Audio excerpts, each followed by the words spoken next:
পায়েস করবো একটু বন্ধুরা।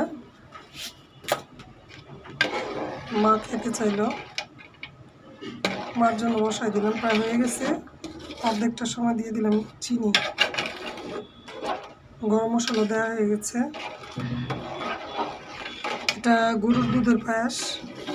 এখানে আমি 2 মুঠের মতো চাল দিয়েছি 1 কেজি দুধের ভিতরে। দেন ওটার মধ্যে ফুটতেছে, কোনো পানি এক্সট্রা কোনো পানি ইউজ করিনি।